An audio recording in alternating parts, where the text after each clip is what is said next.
नमस्कार बच्चों। Inter class में हिंदी काव्य में हम पढ़ेंगे पार्ट थर्ड श्रद्धा और मनु के। हमने पीछे वीडियो में पढ़ा था और अब हम इसका थर्ड पार्ट पढ़ेंगे। यहाँ से इस साइड से पढ़ेंगे। ये लिखा हुआ कि कहा मनु ने नभ धरणी बीच, बना जीवन रहस्य निरूपाए। एक हल्का सा जलता भ्रांत, शून्य में फिरता हूँ असहाय। तो यहाँ पे जो है ये मनु ने श्रद्धा से कहा। मनु ने श्रद्धा से कहा। क्या कहा?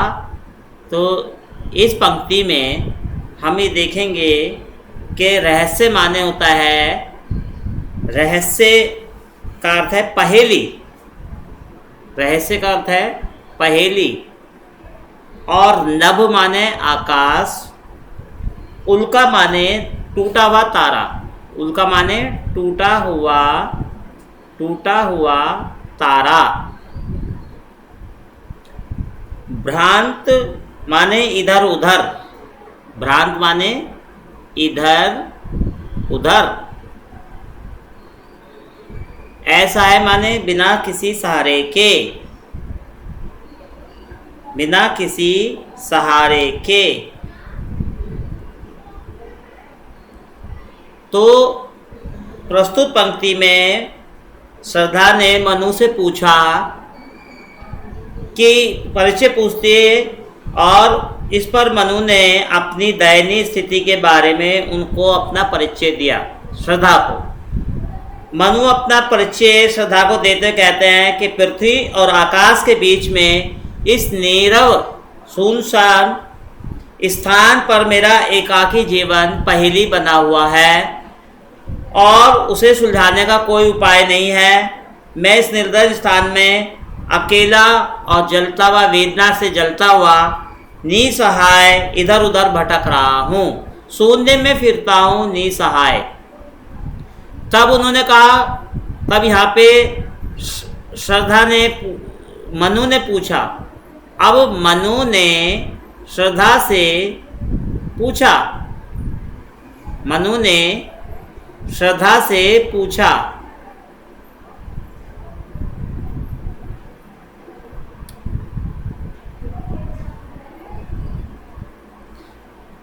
श्रद्धा ने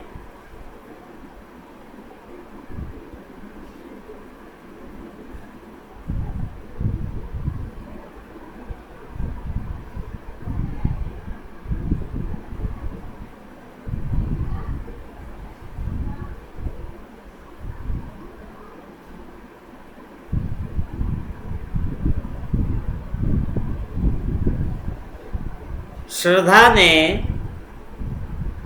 मनु से पूछा।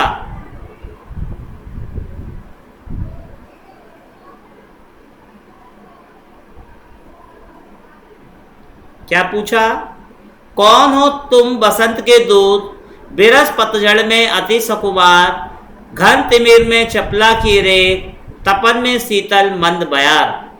बसंत के दूत का मतलब है बसंत ऋतु के दूत। और अति सुकुमार माने अत्यंत सुकोमल सुंदर। चपला की रेख, तिमिर माने होता है घन तिमिर में, बादलों, घनघोर बादलों में। चपला माने बिजली। चपला माने बिजली। और गहन अंधकार, तिमिर माने होता है गहन अंधकार। गहन अंधकार। तब श्रद्धा ने मनु से पूछा। और तपन माने गर्मी, शीतल माने ठंडा, और मंद बयार माने वायु। तब श्रद्धा ने मनु से पूछा,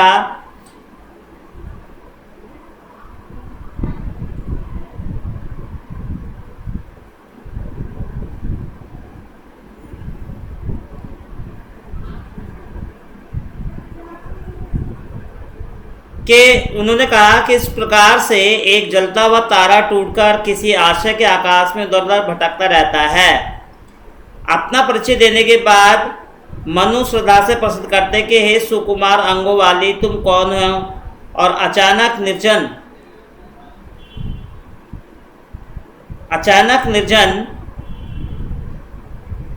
इस स्थान में आकर अभावयुक्त निराश जीवन को किस प्रकार से आशा का संदेश दिया है। जिस प्रकार पतझड़ के समान कोयल अपने आने की सूचना देती है और उन्होंने पूछा कि कौन हो बसंत के दूत, बिरस पतझड़ में आते सुकुमार। तो उन्होंने कहा पूछा कि श्रद्धा ने पूछा मनु से कि तुम कौन हो और इस पतझड़ के मौसम में एक बसंत बहार लाने वाले सुकुमार दिखाई देते हो और इस प्रकार से शीतलता का हवा बह रही है इस गर्मी में, इस तरह का संदेशा देने वाले तुम कौन हो? तो लगा कहने आगंतुक व्यक्ति मिटता उत्कंठा सा विशेष, दे रहा हो कोकिल सानद सुमन को जो मधुमेह संदेश। तो इसमें उन्होंने कहा कि भाई, तब उन्होंने श्रद्धा को उत्तर दिया मनु ने। उन्होंने कहा कि इस ऐसे मौसम में और इस प्रकार पतझड़ के समय कोयल अपने मीठे वचन से मधुर संदेश देती है और बसंत ऋतु के आगमन के आने की सूचना देती है। इसी प्रकार मेरे निराशपूर्ण जीवन में एक तुम एक किरण दिखाई देती हो। तुम्हारा ये आना एक संदेश के समान है और व्यथा से मेरे जीवन की व्यथा और तप्त मेरे जीवन में शीतलता और मंद पवन की भांति चेतना को जीवन कर रहा है, अर्थात मेरे जीवन में नई चेतना का संचार हो रहा है। दे रहा हो कोकिल सानिध्य, मतलब जिस प्रकार से कोयल जो है आने का संदेश देती है, इस प्रकार से तुम्हारा आना भी मेरे जीवन में एक नए जीवन की ऊर्जा का संचार कर रहा है।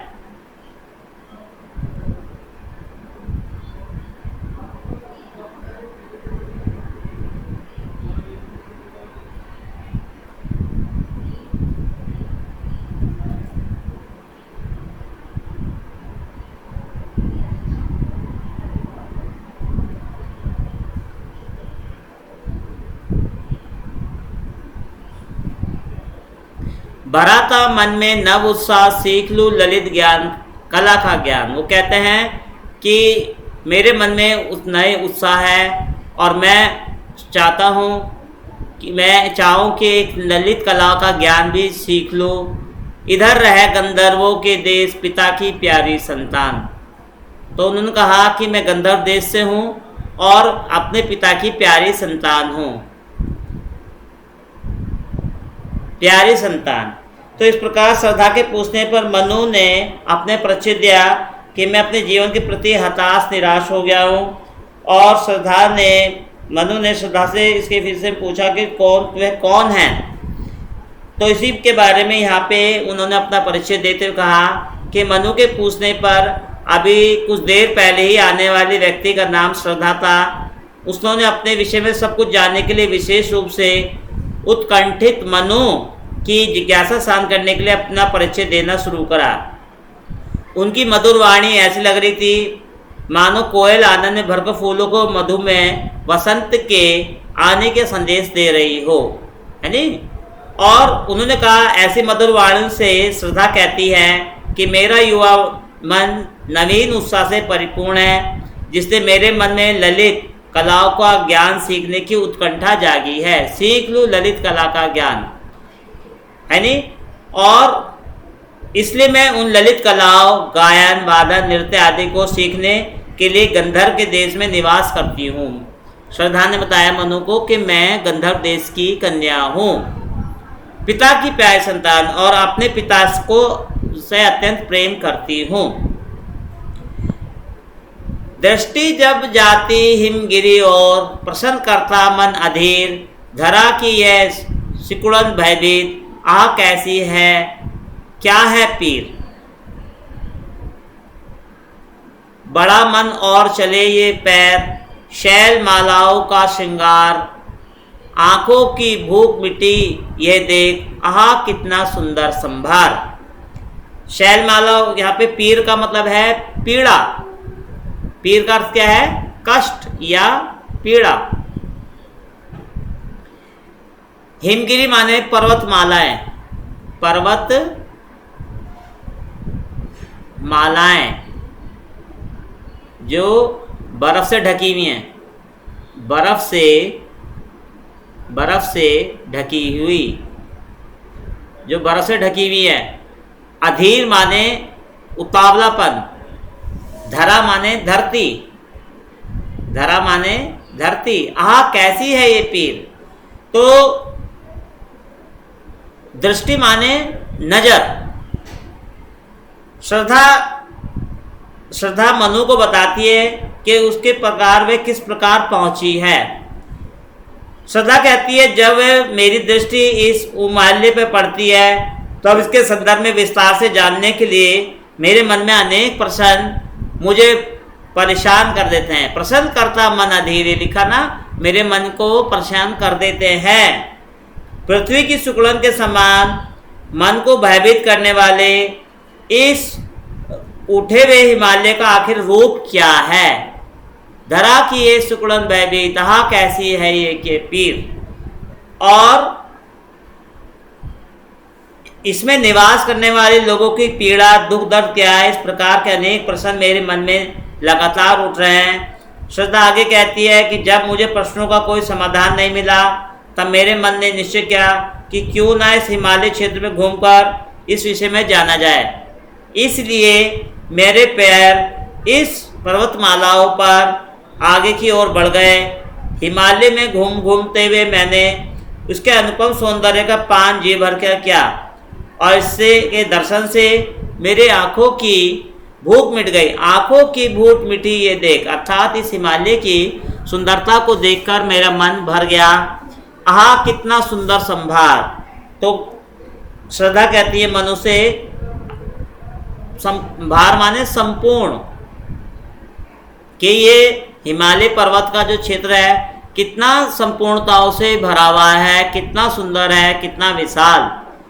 तो इसका सौंदर्य पूर्ण, श्रेष्ठ और प्रतिमान है, अर्थात वो इसकी सुंदरता अतुलनीय है। तो ये बात श्रद्धा जो है मनु को बताती हैं, वो अपना परिचय देती है और मैं वो बताती है किस प्रकार से मैं यहाँ आई हूँ। आगे देखेंगे, यहाँ देखा कुछ बलि का अंत, भूत हित रथ किसका दान, इधर कोई है अभी सजीव, हुआ ऐसा मन में अनुमान, तपस्वी क्यों इतने हो क्लांत, वेदना का ये कैसा वेग। यहाँ तक देखेंगे 6 का। बलि का अंत माने होता है कल्याण, जीवों के कल्याण के लिए भार रखे जाने वाला बलि का अंत। बलि का अन्न का अर्थ है जानवरों के लिए रखे जाने वाला अन्न, जानवरों के लिए रखा अन्न, भोजन। भूत हित रथ किसका ये दान। भूत हित रथ का मतलब है जीवों की भलाई में लगा हुआ, जीवों की भलाई में लगा हुआ।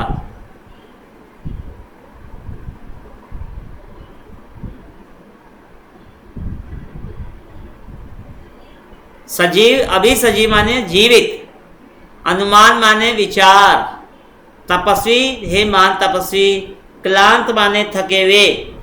क्लांत माने क्या होता है? दुखी या मुरझाया हुआ, क्लांत दुखी। वेदना का एक कैसा वेग, वेदना माने कष्ट। तब इन पंक्तियों में श्रद्धा मनु को अपने परिचय देती बताती कि किस प्रकार उनके समीप पहुंची है। श्रद्धा कहती है मैंने हिमालय की सुंदरता को देखकर मैं यहाँ पहुंची हूँ। मैंने संसार के सभी प्राणियों में भरण पोषण के गृहस्थों द्वारा प्रतिदिन भोजन से निकाले जाने वाले अंश को बिखरे हुए देखा।